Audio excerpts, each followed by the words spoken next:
pessoal, sejam todos muito bem-vindos à nossa segunda edição do Debatema de 2025, abrindo a segunda etapa da nossa maratona. Nós estamos aqui hoje para discutir um tema super interessante dessa segunda fase, que é alternativas de organização da sociedade diante do envelhecimento populacional no Brasil. E para enriquecer essa conversa, eu conto com duas convidadas muito especiais que eu quero apresentar para vocês. Primeiro, a professora Renata Romero, que é professora de redação da Rede Anglo, formada em letras e mestre em estudos literários. Seja muito bem-vinda, professora Renata. Obrigada pelo convite. É um prazer falar de redação e um tema tão importante que nem esse que vamos discutir hoje. Que legal, seja muito bem-vinda. Eu estou aqui também com a Deise Rita, que é assessora pedagógica do Programa de Educação Socioemocional da Somos, Líder em Mim. Seja muito bem-vinda, Deise. Muito obrigada pelo convite, Érica. É um prazer sempre conversarmos a respeito deste tema que é tão importante na nossa sociedade. Maravilha, estou animada para esse papo. Bom, então para a gente começar, a gente sabe que o formato de escrita do Enem é uma escrita dissertativa argumentativa, né? Um texto, uma redação dissertativa argumentativa. Quando o aluno se depara com um tema como esse, como é que ele pode se organizar para contemplar esse tema de maneira completa dentro da sua redação, dentro desse formato de texto sugerido pelo Enem? É muito importante que o aluno trabalhe com as palavras-chave do tema. Então, se é alternativas de organização da sociedade diante do envelhecimento populacional, ele precisa usar o termo envelhecimento populacional. E mais do que isso, falar de como a sociedade precisa agir em relação ao problema. Então, isso a gente vai trabalhar lá na medida de intervenção, mas você já pode dar essa pincelada durante o texto inteiro. Muito bom. É importante ele se atentar ao tema, né? Porque uma das coisas que acontece muito é a fuga ao tema, né? E para ele se resguardar disso, ele pode usar essas palavras-chave, né? Legal. E aí, pensando que um dos grandes desafios do aluno ali durante a escrita da redação é também acessar todos os campos do conhecimento, né? Ali acessar coisas que ele aprendeu em sala, mas também acessar outros repertórios. Eu queria que a gente falasse um pouquinho sobre como ele pode fazer para abordar essa questão do envelhecimento populacional de uma perspectiva interdisciplinar. Olha, Érica, eu acredito que um dos grandes pontos na questão interdisciplinar seria começar a pontuar historicamente o momento que estamos vivendo, geograficamente aonde estamos vivendo, quais as condições, porque é muito diferente o envelhecimento numa grande cidade como a cidade de São Paulo, de um interior, onde as pessoas já passaram por toda a sua história profissional e hoje estão na praça conversando, vivendo toda um novo momento. E pensando nesse aspecto, a gente poderia também já referir-se ao propósito. O quanto o nosso idoso ou o quanto nós, nesse projeto de envelhecimento, estamos nos preparando para esse processo acontecer. Não sei exatamente nessa questão dissertativa, Renata, como que a gente construiria de uma forma muito cuidadosa este processo de envelhecimento, de preparar-se para a saída do mercado de trabalho. Porque eu acredito que em muitos momentos a gente ainda está vivendo essa dualidade entre a minha saída do mercado e a minha inutilidade enquanto pessoa. Sim. Então, o quanto isso nos desafia nesse processo. O que você pensa e pode complementar com isso, Rê? Eu acho fundamental fazer essa transição, né, entre aquilo que a gente percebe muitas vezes no nosso cotidiano e as áreas do conhecimento. Então, por exemplo, dados históricos, dados geográficos, provavelmente o aluno sabe, né, das transições demográficas, de como as pirâmides etárias se comportam. Tudo isso é uma matéria, né, que a gente vê no ensino médio e isso pode ser aproveitado claramente na redação. Dá para acessar uma série de áreas do conhecimento. Perfeito. Dá para falar de saúde, dá para falar de questões biológicas, né? Dá para falar também de letramento digital, por exemplo, Com porque é um certeza. desafio para quem está se envelhecendo nesse momento, né? Lidar com os avanços tecnológicos. Dá para falar sobre a questão da empregabilidade, que foi um pouco do que você trouxe. Dá para falar sobre turismo. Dá para abordar essa temática a partir de uma série de perspectivas, né? Sim. Eu acredito, inclusive, Érica, esse processo de letramento digital, ele perpassa mais pelo medo do que pela plasticidade cerebral da aprendizagem, tá? O quanto de medo eu tenho de lidar com o novo, do que a minha competência, a minha capacidade de me relacionar com novos processos. Porque, historicamente, a gente já teve inúmeras mudanças da nossa moeda. Então, o quanto o idoso sentiu nesse processo da mudança da moeda, diferente da criança, do jovem, que lidava muito melhor, né? Então, na questão também que eu percebo, e hoje em dia a gente tem falado muito, que idade é apenas um número, mas o quanto a saúde está sendo importante.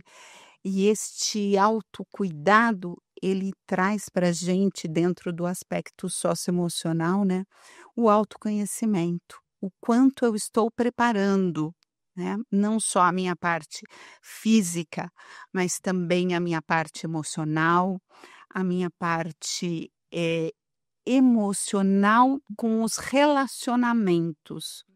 Porque eu vejo hoje muitas pessoas que já estão com uma idade mais avançada, que estão silenciando na sua depressão, historicamente falando, e que você pensa: "Ah, não, ele está quietinho porque ele é idoso", mas por vezes ele está vivendo todo esse momento de tristeza, do sentir-se inutilizado, do sentir-se pouco aproveitado. Eu não sei se isso seria possível abordar na redação dessa forma. Com certeza, inclusive já fazendo gancho, né, daria para usar um repertório que os alunos adoram, que é o Up Altas Aventuras. Um filme que fala exatamente desse processo de luto, né, dessa relação do idoso com a criança e como que essas relações podem contribuir como uma forma de rede em sociedade mesmo. O quanto a criança pode aprender com o idoso e ao contrário, né? Então é uma troca muito interessante que daria para ser legitimado por um filme, né, que os alunos provavelmente conhecem. E falando de aprendizagem, eu acho que nós idosos aprendemos diariamente com os jovens, com o mercado de trabalho. Estar no mercado de trabalho hoje, mesmo sendo idoso, ele traz para você uma uma energia muito bacana, porque ao mesmo tempo que você leva ao outro a experiência de uma vida, de uma contribuição, de uma resiliência, de uma paciência, o outro nos traz aquela energia, aquela coisa boa de: "Olha, vamos tirar uma foto, vamos postar no Instagram, nas redes sociais", e às vezes você viveu momentos tão significativos que nem lembrou dessa postagem. Então eu acho que isso contribui para que a gente busque cada vez mais argumentos para uma escrita de qualidade, né. Perfeito. E pensando nisso também me veio outro repertório sociocultural, que é o filme Meu Amigo Estagiário, né, que fala exatamente disso, o quanto que um idoso, em primeiro momento, sofre o etarismo no mercado de trabalho, Sim. mas a equipe precisa das skills, né, que é tanto comentado também atualmente, para desenvolver problemas que a nova geração não conseguia lidar.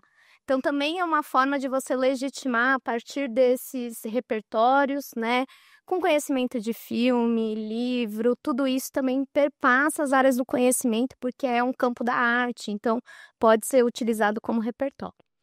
Muito bom. Esse filme é sensacional. Inclusive, se você não assistiu, assista, porque vai te dar muito repertório, né? E é engraçado, enquanto vocês comentavam, como que é importante a gente estar com o nosso olhar aguçado, né? Porque uma série de coisas que vocês comentaram fazem parte daquilo que está ao nosso redor e que muitas vezes nós, enquanto somos jovens, né, não estamos observando tudo isso. Eu tenho certeza que a maioria das pessoas que estão nos assistindo tem contato com uma pessoa mais idosa, tem ali na família, ou até que mora junto ou que mora perto, e que muitas vezes passa despercebido, né? Na vida corrida, de quem está se preparando para o vestibular. Às vezes deixa de observar a avó, de observar o avô, uma pessoa mais idosa que está ali por perto, e que às vezes pode, a partir dessa vivência, trazer uma série de questões ali que podem, inclusive, contribuir para essa reflexão, né? E aproveitando que vocês já até citaram e trouxeram alguns, a gente falaria logo em seguida aqui sobre repertórios socioculturais. E eu quero continuar nesse tema, né? A gente sabe que repertórios socioculturais são muito importantes, fazem parte de uma competência, que é a competência número 2, né? Mas como que o aluno pode usar, né, os repertórios para enriquecer a sua escrita a partir desse tema, né? Eu sei que vocês já citaram alguns, mas eu queria que a gente se debruçasse um pouco mais sobre isso para pensar. Quais repertórios eu posso mobilizar nesse momento, né? Tem esse filme, tem uma outra coisa. Eu lembro que enquanto a gente conversava aqui, a Daisy até citou um episódio de Grey's Anatomy. Eu acho que é legal a gente trazer aqui outros repertórios, né? Que o aluno poderia mobilizar para escrever sobre esse tema. Nesse episódio, inclusive, a pessoa mais velha que estava sendo tratada, ela estava muito incomodada por estar sendo tratada por ser idosa e não por estar doente.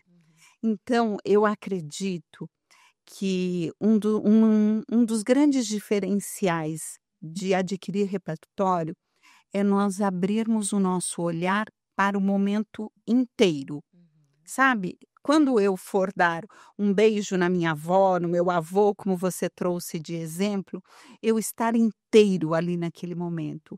Eu olhar com a intenção do que eu estou fazendo e não me deixar sendo movida pela pressa, e essa composição da velocidade da nossa vida, por vezes, não nos permite aprendermos e, inclusive, melhorarmos a nossa escrita, ampliarmos esse repertório, porque algumas expressões das pessoas mais velhas, dos idosos, elas complementam muito a nossa escrita. A forma como elas foram alfabetizadas, as suas leituras, elas vão trazer contribuições significativas de palavras diferenciadas. Faz sentido, Rê? Com certeza, com certeza. É olhar também para o nosso cotidiano, para aquilo que a gente tem, ao invés de ficar tentando pegar um repertório forçado, que não faz muito sentido dentro da lógica do texto. A gente vê muito isso na redação. O quanto que o debate fica enfraquecido porque o aluno já condicionou o olhar dele para sempre ir para o mesmo argumento, né? Enquanto, na verdade, tudo pode ser argumento. A questão é saber usar com estratégia aquilo para dentro da nossa redação. É como se o modelo da redação, aqueles parágrafos, eles fossem únicos e não trouxessem um pouco dessa vivência. Tem uma outra série que se chama Os Experientes, que traz novas experiências da maturidade. E eu acredito que todos os filmes que envolvam adultos, crianças, jovens e inclusive pessoas idosas, eles contribuem nessa observação, sabe? Eu acredito também que uma boa escrita parte de uma grande sensibilidade. Muito bom. Com certeza. E vocês falaram sobre ouvir, né? Essas pessoas que já viveram tanto mais que nós, a quantidade de repertório que eles não trazem, né? E enquanto vocês falavam, eu fiquei pensando aqui na minha experiência, né? Eu fui criada pelos meus avós. Então, quando eu era criança, eles já estavam ali na fase mais idosa, né? E eu fui vendo ao longo da minha vida uma série de avanços que para mim pareciam incríveis e sensacionais, para eles, na verdade, era um atraso, né? Por exemplo, uma das operadoras de telefonia que eles usavam deixou de ter o atendimento por telefone que eles faziam sempre, né? E passou a atender pelo WhatsApp. E aí eu achei aquilo maravilhoso, eu resolvia muito rapidamente, mandava mensagem e tá bom, né, e já resolvi, não quero também falar com ninguém. Mas meus avós achavam um absurdo, como é que eu não vou conseguir ligar e falar pra eles? Até o ponto que já não conseguiam mais resolver nenhum dos problemas que eles tinham ali, né, nenhuma das questões que eles tinham, por eles mesmos, sempre precisavam de alguém que pudesse usar o WhatsApp. A mesma coisa da carta, né, de cobrança, que antes chegava pelo correio e passou a ser enviada por e-mail, Sim. o código de barras. E eu achava que aquilo estava ótimo, porque eu não ficava ali precisando esperar chegar do correio, nanã, mas que para minha avó foi um absurdo, gente, como que a carta não chega? Alguém tem que abrir o e-mail para ver para mim, e isso para ela, assim, atrapalhou bastante a dinâmica da vida dela, né? E aí eu fico pensando como que às vezes umas coisas que a gente repara no nosso dia a dia podem servir também de exemplos para a gente começar a pensar escrita na nossa redação. Será que essa é uma experiência isolada da minha casa, da minha avó? Ou será que é uma experiência geral, né? Porque à medida que a gente está olhando para os avanços e de como nós estamos nos preparando para o futuro, a gente se esquece que nesse futuro também teremos todas essas pessoas, né? E como que a gente se prepara? Voltando aqui para o tema, né? Como que a gente se prepara, né? E aí eu queria que a gente pensasse um pouco sobre as experiências nossas do dia a dia e como a gente pode mobilizar essas experiências para a redação. Porque eu sei que a gente não pode trazê-las de qualquer maneira para a redação, né? Porque senão fica super pessoal e tudo, mas como a gente pode mobilizar, então, essas experiências para nossa redação? Um ponto importante na sua fala, que eu acho que daria para aproveitar, né, para a redação, é responsabilizar essas empresas. Então, como que a sociedade também pode exigir dessas empresas, né, maior adaptação. Agora se fala muito na economia prateada, né, o quanto que esses idosos acabam sendo parte do mercado, mas muitas vezes a acessibilidade, que já pode encaminhar lá para sua medida de intervenção, é deixada de lado. Então, quando você me fala, né, de melhorar para você, mas não melhorar para sua avó, também falta dessa empresa conseguir dialogar, né, com vários setores da sociedade. Uhum. A Daisy tinha trazido na nossa conversa anterior um exemplo que eu também achei, assim, pontual, que foi do seu pai lá em Curitiba. Você pode contar pra gente? Claro, na verdade eu fui com os meus pais num restaurante e onde chega você atualmente, né, entra nos restaurantes, tem uma plaquinha e um QR Code, e você coloca lá e aparece todo o cardápio. Meu pai olhou e disse: "Cadê o cardápio? Chame o garçom". Por favor, traz um cardápio físico". "Não, atualmente nós só estamos lidando com este cardápio". Ele olhou para mim e disse: "Eu não quero mais ficar aqui". Olha só. Então, assim, por mais que eu sinta que mesmo dentro das políticas públicas do governo e de toda a estrutura das empresas, busca um cuidado, uma integração, tem coisas que são tão pequenas, mas que tocam tão profundamente a pessoa que já está numa idade mais avançada, que compromete a sua relação. E esse comprometimento com a sua relação, com a sua vida, eh, acaba e daí eu volto aqui para as nossas falas de livros e séries, acaba que eu gostaria até de falar de um livro muito importante, que é Em Busca de um Sentido, do Viktor Frankl, que fala sobre o nosso propósito.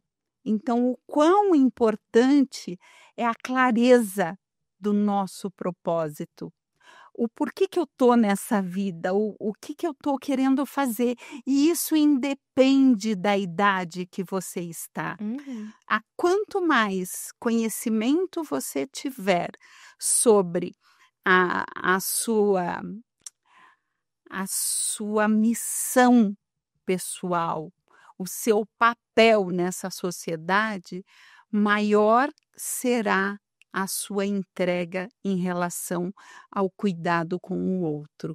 E isso traz, grandes argumentos para a redação, Rê? Perfeito, principalmente quando a gente está falando assim sobre essa lógica neoliberal de que você só tem valor quando você é parte da produção, né? Provavelmente os alunos eles têm conhecimento também de um livro chamado A Vida Não é Útil, do Ailton Krenak.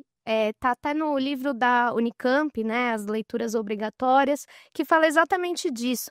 Foi um discurso bem recorrente na pandemia, inclusive, né, de que quem vai morrer, né, as primeiras pessoas vão ser os idosos, como se não fossem vidas importantes, né, Exato. como se eles não tivessem essa função social. E aí o Ailton Krenak vai fazer essa analogia, né? São pessoas que eu amo, são pessoas, meu pai, minha mãe. Se é um estado, uma empresa que não olha para essas pessoas, eu também não tenho importância. Então, O Futuro é Ancestral, que é o outro livro, né, de 2023, do Ailton Krenak, que é um filósofo indígena, que vai trazendo essa costura que daria para responsabilizar o Estado, as empresas, a comunidade, a sociedade de modo geral. Então, eu acho que daria para pensar nessa lógica, trazendo, né, para um filósofo brasileiro, indígena, para dentro da nossa redação. E olha, e eu vou dizer mais uma coisa nessa questão de experiência. Veja bem, letramento digital fala um tanto disso, né? E me dão o direito, enquanto idosa, de ter um cartão do idoso para um estacionamento preferencial. Ótimo. Porém, a prefeitura só me dá a possibilidade de comprar um cartão via celular, via aplicativo. Olha só. Veja como é uma dualidade gigante, entendeu? Anteriormente, há uns 10, 15 anos atrás, a gente tinha um bloquinho onde anotávamos lá a placa, o horário e tudo mais, pendurávamos no carro, porque quando entra a possibilidade digital, é retirado a outra possibilidade. É como se, não, chega disso, agora só tem isso. E as pessoas não são assim. E eu acredito que nessa questão do envelhecimento, você pode ver a evolução da medicina nos melhorou na qualidade dos medicamentos que as pessoas estão vivendo mais. Muito, muito mais. Então, como isso é importante para que a gente cuide de todos. Há pouco tempo atrás, uns 2 anos, tá? Eu estava celebrando junto com as minhas amigas de faculdade 40 anos de formada. Uau! E eu me deparei e disse: caramba, hoje eu estou no mercado de trabalho com pessoas que não têm 40 anos De vida. de vida. E eu estava celebrando 40 anos de formada. Veja como isso traz. E assim, no meu grupo, na minha equipe, na minha empresa, eu sou tão acolhida, porque eles não olham para a Daisy como uma idosa, eles olham para a Daisy como uma pessoa que tem muito a contribuir. Que legal. Eu acho isso muito bacana para a gente pincelar nas redações, né? E como isso enriquece a experiência no trabalho, né? Quantos insights a Daisy vai ter e eu não, né? E quantos insights eu vou ter e talvez Daisy não. E isso enriquece muito as nossas entregas, né? E Renata, apoia a gente aqui. Como então eu poderia escrever na minha redação essa experiência pessoal? Será que eu poderia dizer assim, a minha avó, nananana, ou eu lá em Curitiba com o meu pai? Como a gente poderia dizer isso na redação? A experiência pessoal em si não é um repertório, né? A gente precisa desse apoio, por isso que a gente vai trazendo, né, os repertórios socioculturais, para dar esse subsídio para dentro do texto argumentativo. Então, as experiências pessoais, elas são importantes para a gente pensar o nosso projeto de texto que a gente fala, né? Mas a partir dessas reflexões, a gente precisa buscar esses argumentos legitimados pela área do saber. Mas essa reflexão também auxilia a gente a escolher ou não o nosso caminho argumentativo. Então, um bom texto perpassa esse senso crítico da realidade de modo geral. mas da forma que a gente vai colocar no texto, precisa ser legitimado. Muito bom. Isso mostra que o fato da gente estar conversando sobre todos esses temas é para a gente mobilizar a nossa capacidade de construir o texto em si, né? Então, são temas que vão me levar, talvez, para um dado específico, né? Que vão me levar até a olhar para os textos ali de apoio de uma outra forma, né? Eu sei pela minha experiência, por exemplo, que a minha avó tem uma dificuldade específica com o avanço tecnológico. Então, o que eu posso mobilizar aqui para trazer isso enquanto tema ali, né? E aí, já pensando nisso, eu queria falar sobre os textos de apoio, né? Como usar os textos de apoio, né? Aqui nessa proposta, a gente tem ali os textos de apoio, assim como a gente tem na proposta do Enem. E lidar com o texto de apoio é sempre uma questão, né? Tem toda aquela questão de, eu posso copiar ou não esses dados aqui, o que eu faço? Porque se o dado está aqui, então de alguma forma eu posso usá-lo, né? Mas como? E como usar os textos de apoio, então, nesse momento? Perfeito. O nome texto de apoio, eu acho que já diz muito, né? Ele tá lá para te apoiar. Eu acho que os alunos são 880, ou eles usam tudo ou não usam nada. Nem vou ler porque ele vai me influenciar, o que é um equívoco muito grande, né? Então, a primeira leitura do texto, vai te situar para você não tangenciar a redação, isso que você comentou lá no comecinho da nossa fala, né? O quanto que o texto de apoio vai trazer o recorte do envelhecimento.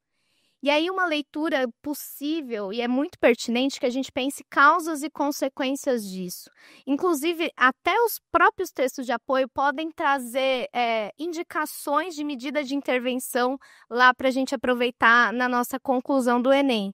E aí uma leitura mais direcionada, esse texto fala de trabalho, o outro fala de saúde, já faz com que a gente mobilize esses repertórios de uma maneira mais tranquila e não fique tão dependente, né, de uma inspiração, que isso não existe na redação, gente. Exige o treino, existe você conseguir mobilizar os repertórios a partir daquilo que você se programou. Nossa, você falou uma coisa fundamental.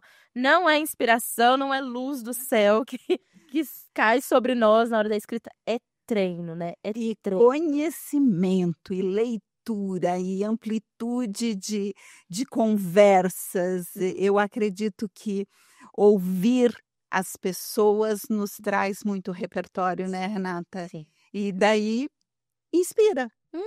Não é uma luz, mas foi um momento de dedicação intencional. E eu acredito que a intencionalidade da nossa escrita precisa estar pautada sempre em dados, dados históricos, geográficos, culturais, são importantes. Não precisam ser citados, mas ela precisa ser um fio condutor. Porque se não tiver esse fio condutor, Renata, a escrita ela fica meio vazia, não fica? Fica, com certeza. Então, o texto do Enem é um texto que já vai preparando o aluno para a vida acadêmica. Na vida acadêmica, a gente sempre precisa trazer essas vozes, né, para dar sustentação para o nosso argumento. Então, entra um pouco nisso. Os alunos podem achar até chato nesse primeiro momento, eu tenho que citar tudo, mas é um caminho já para chegar à universidade, a fazer os textos acadêmicos que ele vai usar no TCC, no mestrado, doutorado, seria assim, ele seguir a vida acadêmica, né? E eu acredito, Érica, que o exemplo pessoal, ele pode ser um caminho de observação de outros exemplos, de exemplos de terceiros, de uma pequena comunidade, do bairro, da cidade, e que daí você sai dessa questão da individualidade e passa para uma história, né? Muito bom, gente. E essa questão da preparação é muito importante, né? E é por isso que eu gosto muito do termo maratona. Porque a gente está aqui, ainda faltam bons meses para o Enem, poucos meses agora, né? Menos do que antes. Mas se a gente pensar que, poxa, daqui a tanto tempo eu vou correr 42 quilômetros, que é o de uma maratona, quanto tempo de preparação? Quantas vezes eu preciso correr ao longo dos meus dias ali até chegar nesse dia, né? É impossível você chegar e correr bem 42 quilômetros se você não fez uma corridinha de 5 quilômetros ao longo de todos esses meses, né? De todo esse tempo. O ciclo de preparação para maratona é um ciclo, assim, absurdo de dedicação física e tal, né? E para escrita também é assim. Uma boa performance passa por uma boa preparação, né? Então, olha, escreva muito nesse tempo, escreva com o tempo contado, né? Escreva olhando os argumentos, escreva com temas reais ali, né? De possibilidade de Enem, porque o treinamento é o que vai fazer toda a diferença. Inclusive para esse próximo tópico que a gente vai falar agora, que é pensar propostas de intervenção. Gente, no meu período de preparação para o Enem, era uma das minhas dores, assim, porque eu falava, gente, como que eu vou resolver um problema social como esse, né? Como que eu vou pensar em propostas de intervenção para falar sobre esse tema aqui, né? E aí o aluno se depara com esse tema aqui, como ele pode começar? Será que fazendo as perguntas certas? Será que pensando, quais são as políticas públicas? Será que teve alguma coisa que já foi implementada aqui, né, e que foi significativo? Será que tem alguma questão da mudança demográfica? E como eu posso pensar em soluções para começar a construir a minha proposta de intervenção? Quais são as dicas que vocês dão para esse momento, assim, que palpita o coração, né? Eu acho que palpita muito. E eu acho que uma das grandes aprendizagens da vida não é buscar respostas, mas é aprender a fazer boas perguntas. Dentro do ensino socioemocional, a gente não tem controle nenhum sobre as nossas emoções, mas nós temos controle sobre como vamos reagir em relação a essas emoções. Então, quando você falou da maratona, me veio à mente que as nossas emoções, quando são escritas, elas passam pela cognição, elas passam pelo cérebro. E daí eu entendo o meu sentimento quando me deparo com aquela emoção. Então, poxa, a Érica brigou comigo. Eu não tinha controle disso. O que ela fez? Como eu me senti em relação a essa situação?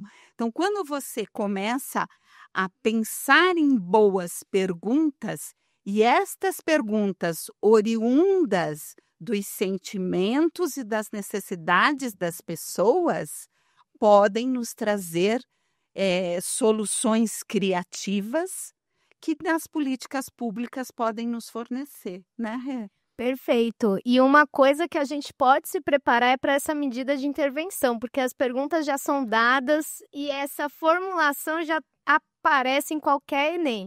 Então, o tema do Enem, talvez a gente não acerte, mas que vai ter uma medida de intervenção com 5 elementos válidos, com certeza. Então, a primeira pergunta que eu encaminharia, né, para a gente pensar é quem é o responsável, quem vai ser o nosso agente responsável por lidar, né, com o problema que a gente colocou. Também é importante que esse agente tenha a ver com a nossa discussão. Sim. Então, se eu responsabilizei as empresas devem atuar. Então, pensar sempre nessa relação entre o meu projeto de texto e minha medida de intervenção é uma boa forma da gente iniciar essa pergunta. Porque, geralmente, o quem já dá uma destravada na minha medida de intervenção, já fica mais fácil de eu encaminhar o restante delas. É uma boa forma de começar, né? Perfeito. E aí depois vem a segunda pergunta, que é o que eu devo fazer, né? O agente precisa fazer o quê? E depois a gente vai para os outros elementos que vão especificar essa ação e esse agente. Então aí a gente tem o por meio de, que é o modo meio. Temos o detalhamento, que pode ser de qualquer um dos elementos válidos, e temos a finalidade, o para que eu vou fazer, como que eu vou resolver a minha problemática a partir dessa medida específica. Então, são essas perguntas norteadoras que com certeza cairão no tema do Enem, porque não tem como a gente sair desse formato. Independente do tema. Independente do tema. Então, se eu tenho a clareza que esse roteiro estará lá, eu já posso começar a me perguntar para qualquer tema. E buscar sempre, eu acho que no nosso dia a dia, amanhecer é uma oportunidade de viver vários momentos, né? Então, quando eu começo a pensar na situação de estou aqui vivendo esse dia, pensando já nesse roteiro que Renata contribuiu com a gente. Porque tem outras tantas, a gente não sabe se será essa temática, do Enem, mas a gente tem certeza que essa estruturação estará presente. Se eu sei isso, vai como você disse. Vamos correr 1 quilômetro hoje? Vamos começar a nos preparar em responder o quê? O que seria? O que seria? O que seria? E quando a gente começa a repetir essa pergunta no quê, vai ampliando a nossa capacidade criativa, vai trabalhando melhor as nossas emoções. Esse o quê? Se eu estou bem, se eu estou calmo. Esse o quê? Se eu estou ansioso. Este o quê? Se eu estou com medo. E quando eu começo a trabalhar essas emoções, eu me preparo para aquele momento, para aquela escrita. Não tem como escrever bem se eu não estou emocionalmente preparado para escrever bem. É verdade. E eu vou pedir para você segurar essa questão um pouquinho, porque eu quero aqui no final falar um pouco sobre isso, aproveitar sua presença aqui, que trabalha ali no programa nosso de formação socioemocional, porque a gente sabe que o nervosismo ali, né, é uma das coisas que atrapalha muito quem está fazendo a prova, até sabe as coisas, mas atrapalha, né? E eu quero falar sobre isso um pouquinho ainda. Mas antes, eu queria que a gente pensasse aqui, então, juntas um pouquinho, propostas de intervenção para este tema em si. O que a gente poderia sugerir, então, será que, né? É um incentivo, talvez, para uma formação profissional focado nesse público, né, de pessoas mais idosas, será? Será que é algum programa de inclusão digital? O que a gente poderia sugerir aqui? Vamos fazer esse exercício? Seria ótimo se a gente tivesse políticas públicas de acessibilidade para essa geração. Então, em relação a políticas urbanas, em relação a parques, né, em relações a aparatos como ginásticas, né, em praças, enfim. Tudo isso faz parte também da gente integrar esse envelhecimento para dentro, para perto e não para exclusão. Então, acho que seria uma boa medida de intervenção, claro que se trabalhado durante a nossa argumentação, encaminhar por aí. Muito legal. Quando eu fui comprar meu celular, meu aparelho, eu estava lá na loja e eu vi uma televisão, uma pessoa e algumas pessoas com mais idade ali. E eu não estava entendendo muito o que era aquilo. Eu olhei para o vendedor e perguntei: o que está acontecendo? Não, na nossa loja nós damos a oportunidade de ensinar as pessoas mais velhas que têm condições de comprar um aparelho mais caro, mas que não tem quem os ensine. Que legal. Então, veja, é apenas um detalhe, uma diferença, e não estava tratando a pessoa como um incapaz, mas sim com uma forma de pensar diferente. Eu acho que a política pública de colocar praças com bancos, com coisas que tragam essa anatomia, esse conforto para uma pessoa que tenha dificuldade de caminhar, para uma pessoa que tenha alguma restrição necessária. Eu acho que é isso que a gente precisa pensar, sabe? Sim. Toda vez que eu penso numa política pública ou em alguma, até mesmo na contribuição das empresas particulares em parceria com o nosso governo, porque é fato, a cada ano nós teremos mais idosos porque estamos vivendo mais. Sim, e queremos, inclusive, né? Queremos viver muitos anos, e isso significa que um dia também chegaremos lá, né? Com certeza, ou melhor, já estamos, né? Se chegar assim com essa vivacidade, né? Já estamos. E aí eu puxo outra medida de intervenção que eu acho muito bom, é pensar na saúde também, né? Não só em relação aos idosos, mas para envelhecer bem. Então, em questões preventivas, em exames, em acompanhamentos, né, da população, isso é fundamental para viver e viver bem, com saúde. É verdade, porque a gente pensar que não é só garantir a sobrevivência, é também viver e viver bem, né? E tem uma série de coisas também que atendem essa coisa do lazer, né? Eu me lembro que há um tempo atrás era uma matéria que falava sobre lugares reservados nos ônibus interestaduais para idosos poderem fazer esse passeio e tal, né? Então, assim, tem uma série de coisas que a gente pode trazer e que tem relação com a saúde e talvez, rapidamente a gente vai pensar na saúde do idoso que está doente, nã mas também tem isso, né, pensar na saúde de alguém que está no processo ainda, vai envelhecer e que está totalmente negligente em relação à sua saúde, mas que vai se tornar um idoso, né. E eu acredito também que um dos grandes pontos é a formação de profissionais para lidar com estas Muito pessoas, bom. porque o Verdade. mercado está necessitando. Então, era muito comum há um tempo atrás nós buscarmos uma pessoa que prestasse serviços na nossa casa, serviços domésticos. Atualmente, essas pessoas já estão procurando uma especialização para se tornarem cuidadoras de idosos. Sim. Então, já estamos, mas ainda estamos engatinhando na questão de médicos com essa especialização, de profissionais com essa especialização, e é uma necessidade. Sim, sim. Nossa, e essa é uma proposta de intervenção muito boa, né. Já que o tema é como nos preparar, né, para o envelhecimento, poxa, fomentar essa formação é uma maneira de nos preparar, né. Muito bom. Realmente me fez refletir aqui agora, gente. Que coisa boa a gente poder conversar e ter oportunidade de passar para essas pessoas, para esses jovens que vão fazer o vestibular, o Enem e tudo mais, eh, essas reflexões, para que eles tenham insights muito significativos na sua preparação, porque da mesma forma que a gente está preparando uma sociedade, nós estamos também preparando estas pessoas para esse enfrentamento, Uhum. porque a redação do Enem é um É um enfrentamento, enfrentamento. é uma maratona, como diz Sim, você, né. sim. E inclusive, então, eu queria puxar esse ponto, né.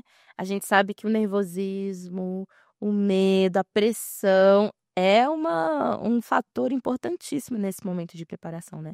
A gente tem pessoas que são tentantes e que já estão tentando há algum tempo, que querem, acessar ali a universidade para algum curso muito concorrido e que talvez de primeira não conseguiu, e que coloca sobre si essa pressão. Tem muitas pessoas que têm uma pressão que também vem dos pais, né, que estão ali, estão investindo na educação, e aí o aluno fica se sentindo tão pressionado para se sair bem. Tem aquela pressão que é pessoal, de: "Meu Deus, preciso me sair bem, preciso me sair bem". Tem aquele medo da hora também, e tudo isso opera de uma maneira até descontrolada, às vezes, nas nossas emoções, né. E eu queria muito aproveitar a presença da Daisy aqui, que como eu disse, né, faz parte do programa de formação, socioemocional, mas que também tem uma vasta experiência de vida, né, para falar pra gente: "E aí, o que que a gente faz quando chega esse momento, chega esse tempo de preparação e as emoções estão à flor da pele? Meu Deus, como respirar para a gente conseguir dar o nosso melhor, né, no momento ali, ou da escrita ou de que a nossa capacidade é exigida mesmo?"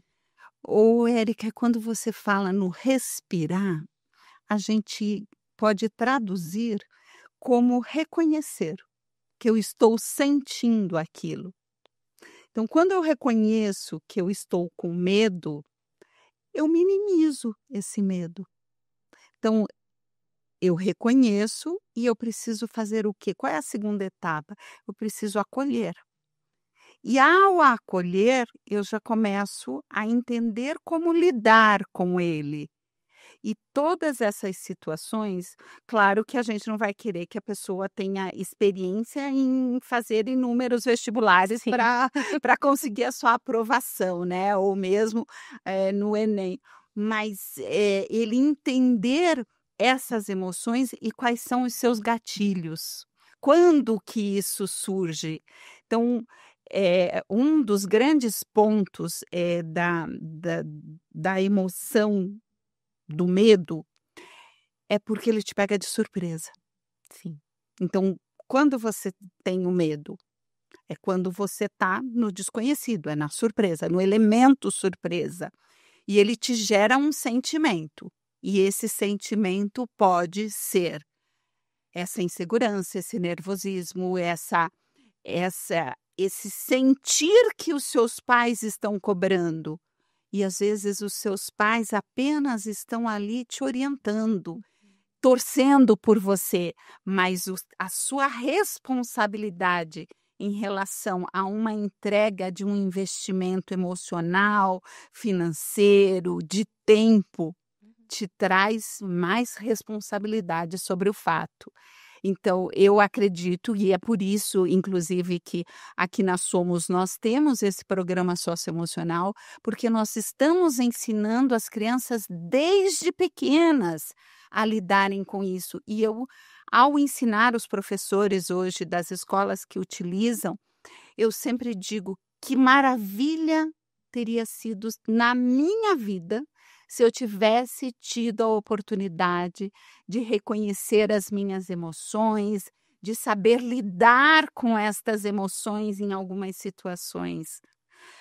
Eu seria uma pessoa que poderia ter feito escolhas diferentes. Então, eu acredito que tudo isso contribui para uma boa escrita, não, Rê?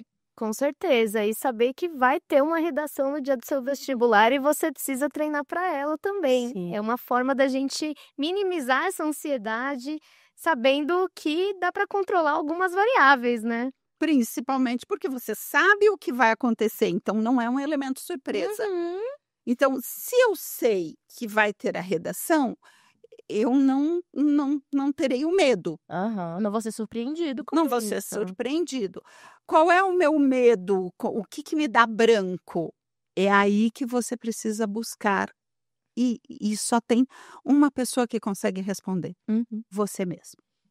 E eu queria aproveitar, inclusive, Rê, você é professora de redação, lida com vários alunos, você inclusive trabalha aqui também em Redmond como corretora. E eu queria saber, assim, na sua experiência, né, como que é esse momento de preparação? O que é que você costuma dizer para os seus alunos? Qual é o feedback que você recebe deles ali depois de ter feito a prova e tudo mais? Alguma coisa para a gente se preparar aqui, né? Eu acho importante a gente pensar também na estratégia da prova. Então, em qual momento eu vou fazer a redação? Tentar fazer um simulado antes para de fato simular o meu momento de prova, meu momento de escrita, como que eu me sinto mais confortável, se é no começo, meio, fim. Eu não recomendo deixar para o fim a redação, que eu acho muita emoção, tanto para alunos quanto para professores, que a gente também fica, né, na expectativa aqui do outro lado. Então, é tentar ver aquilo que já é certo, né? Terei redação. Quanto tempo que eu vou me organizar para fazer essa redação?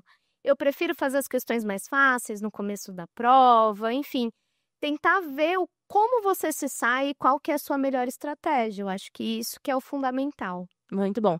Todos os professores de redação com os quais eu converso falam sobre a estratégia, né? O quanto é importante chegar ali com uma estratégia de prova bem definida. Olha só, isso é importante mesmo. E como eu disse, eu repito aqui, serei repetitiva, faz parte do treinamento, da preparação, né? Construir essa estratégia, saber o que funciona para você, porque às vezes o que funciona para mim não funciona para o outro, né? Tem gente que prefere começar ali fazendo as questões mais fáceis, me sentir aquecido, vou para a redação. Tem gente que não, que prefere olhar para a redação, trabalhar nela ali, eu consigo calcular meu tempo e fazer isso. Enfim, né, vale entender qual é a melhor forma para você e é muito ruim descobrir lá na hora, né. Exatamente. O ideal é descobrir antes, né. E o bacana disso, a gente fala muito na educação socioemocional, que é você usar o temporizador, tanto de celular como aqueles de cozinha mesmo pequenininhos, porque você começa a entender o seu tempo de foco. Sim. E esse tempo de foco, ele vai contribuir, inclusive, eu começo a escrever e se eu não vou conseguir manter o foco mais do que 10 minutos, certo? Sim. Mas eu tenho um tempo de prova. Então, qual seria uma das estratégias? Quando o meu pensamento fugir, eu continuo movimentando a caneta. Essa é uma estratégia. Gente, que legal, olha. É uma estratégia que nós, dentro do Líder em Mim, trabalhamos bastante na escrita da nossa missão, que é uma das coisas mais difíceis de escrever na vida. É o que é importante e qual é a minha missão na vida. Então, se eu começo por ali, eu continuo movimentando a caneta, o pensamento volta, porque nós temos picos de distração. Então, eu entender que atualmente o meu foco é de 5 minutos e eu não vou conseguir passar de 5 para 10, mas amanhã eu vou treinar de 5 para 6, no outro dia de 5 para 7. E esse movimento vai nos trazendo este autoconhecimento. E este autoconhecimento traz para nós autonomia. E autonomia de escrita, autonomia de defesa, autonomia. Eu posso pensar diferente de todos os meus amigos e fazer uma redação excelente. Eu não preciso pensar igual o outro, mas eu preciso ter uma estrutura. E aí a Renata entende muito melhor do que eu nessa questão, né, Rê? Sim, com certeza. Saber estruturar o pensamento é fundamental, tanto para o Enem, que é uma prova muito conteudista nesse sentido, né, de estrutura, mas também entender, né, como é o nosso funcionamento e como que a partir dessa estrutura funciona para a gente. E aí a gente sai desses modelos engessados que às vezes não fazem, né, sentido para dentro da nossa realidade. Sim, sim. Uau, passou voando, tá Passou. vendo? Gente, quanta coisa rica aqui para a gente poder pensar agora para construir o nosso texto da segunda etapa da maratona de redação.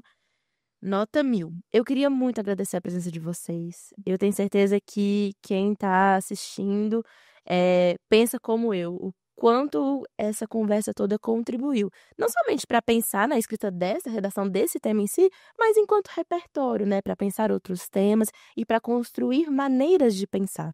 Então, professora Renata, muito obrigada por esse tempo aqui, ter parado sua vida, que é super corrida de professora, para falar com a gente. Muito obrigada. E muito obrigada, Deise, por trazer toda a sua belíssima experiência e contribuir tanto conosco e para a sua vida de assessora pedagógica, que também é muito corrida, para falar conosco hoje. Eu que agradeço, Érica. Foi um prazer conversar com a Renata, contigo. E mais uma vez eu posso dizer, me sentir acolhida, independente da idade, independente do envelhecimento. A gente está aqui, a gente está vivendo um dia por vez. Acordar, trazer cor para a sua vida. Então vamos trazer diariamente. Que maravilha! Muito obrigada, Deise, pelas palavras, inclusive. Bom, lembrando que a segunda fase da Maratona de Redação Nota 1000 já está disponível, começa a partir de hoje, dia 15 de agosto. Então se prepara, não deixa para a última hora, sai na frente, eleva aí a pontuação da sua escola e, claro, se prepare como nunca para correr essa maratona, que começa aqui, mas que termina com a sua aprovação lá no Enem. E com a sua nota 1000. Muito obrigada por nos acompanhar até aqui e eu espero vocês na próxima. Até mais.